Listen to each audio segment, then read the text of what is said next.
En una ocasión que quedará grabada en la memoria de aquellos que siguieron con detalle la vida de la familia real española, Su Majestad el Rey Felipe VI y Su Majestad Doña Leticia se convirtieron en el epicentro de una supuesta discusión que tuvo lugar en el interior de un coche real antes de llegar al Congreso de los Diputados para la jura de la Constitución de la princesa Leonor. Este evento, que tenía como objetivo ser un momento solemne y trascendental en la vida de la monarquía española, pronto se vio envuelto en dudas y una nube de incertidumbre. Los rumores y las especulaciones en torno a esa discusión se propagaron como la pólvora, lo que llevó a descubrir graves tensiones y conflictos que hasta ese momento habían permanecido ocultos. En medio de esta tempestad de chismes y secretos desvelados, se comenzaron a insinuar incluso enfrentamientos tan intensos que se llegó a decir que en la fiesta del Pardo casi volaban cuchillos metafóricos entre los miembros de la familia real. Pero la tensión no se limitaba únicamente al conflicto entre la realeza.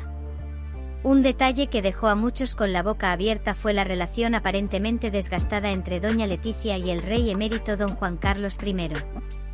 Se especulaba que su vínculo no solo era tenso, sino que había alcanzado un punto crítico. La gota que colmó el vaso fue el episodio en el que Doña Leticia se apropió de las joyas de la corona que habían pertenecido a antepasados de Juan Carlos.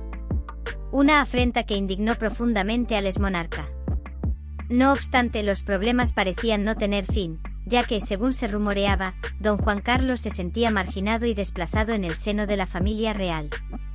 De hecho, fue uno de los primeros en retirarse de la celebración del cumpleaños de su nieta, la princesa Leonor. En medio de esta tormenta de rumores había una nota positiva en el horizonte: la relación de Leonor con su abuelo parecía ser cálida y afectuosa con la joven princesa, rindiéndose ante él, dirigiéndose a don Juan Carlos con palabras respetuosas y compartiendo gestos cómplices. Pero lo que se decía sobre doña Leticia no se limitaba a los conflictos con la familia de su esposo. Algunos comenzaron a señalar que ella tenía un papel dominante en la relación y que don Felipe VI actuaba en gran medida bajo sus órdenes.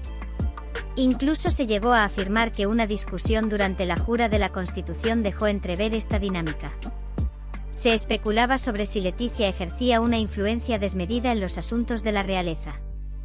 No obstante, la tensión y las disputas no se limitaban al núcleo real. Sorprendentemente, la relación entre doña Sofía, la reina emérita, y doña Leticia también dejaba mucho que desear. Doña Sofía, quien ya había pasado por momentos complicados debido a diversas circunstancias familiares, se encontraba visiblemente disgustada por la ausencia de sus nietos en el cumpleaños que había soñado celebrar con todos ellos en la misma mesa. Esta desilusión la embargaba mientras su nieta Victoria Federica optaba por ausentarse y posteriormente regresaba aparentemente despreocupada de un viaje a Perú, perdiéndose importantes ocasiones como la jura de la Constitución y el cumpleaños de su abuela.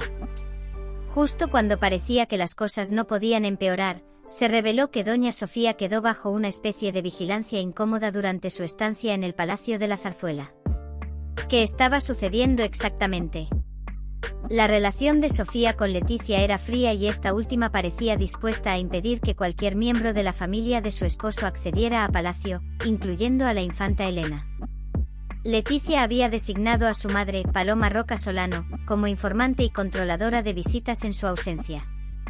Paloma, vista como una rival de la reina emérita, tenía acceso al pabellón del príncipe y, según se rumoreaba, visitaba el Palacio de la Zarzuela en cualquier momento, a veces con excusas de dudosa relevancia. Mientras tanto, el viaje institucional de la reina Leticia y el rey Felipe VI a Dinamarca se había demorado en múltiples ocasiones debido a problemas de espalda de la reina Margarita de Dinamarca, hermana de la reina Sofía y esposa del príncipe Constantino de Grecia. La situación resultaba llamativa, ya que a pesar de que Leticia cerraba filas con su esposo, la tensión en el Palacio de la Zarzuela era palpable. Se insinuaba que Leticia llevaba las riendas en muchas situaciones, aunque esto aún no estaba confirmado. El panorama se tornaba aún más complejo puesto que, en ausencia de Leticia, doña Sofía se veía sometida a la presencia de dos nuevos inquilinos incómodos en la zarzuela.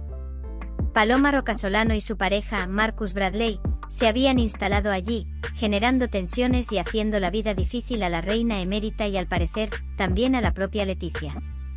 Este nuevo episodio de intriga en la vida de la familia real española dejaba claro que, a pesar de las apariencias, las tensiones estaban lejos de disiparse. Este enigmático y controvertido episodio pone de manifiesto que detrás del brillo de la corona y de los lujos de la realeza persisten dinámicas familiares complejas y relaciones marcadas por la tensión y el conflicto. La vida de la realeza con todos sus secretos y rivalidades sigue siendo un terreno fértil para el escrutinio público y la especulación. La verdadera historia detrás de los muros del Palacio de la Zarzuela es un enigma en constante evolución y solo el tiempo dirá cómo se resolverán estos asuntos familiares. Analizaremos las posibles razones detrás de estas tensiones y trataremos de arrojar luz sobre esta situación compleja y controvertida que ha mantenido a todos en vilo. No te pierdas esta intrigante historia y a los entresijos de la realeza española. Nos vemos en el próximo vídeo.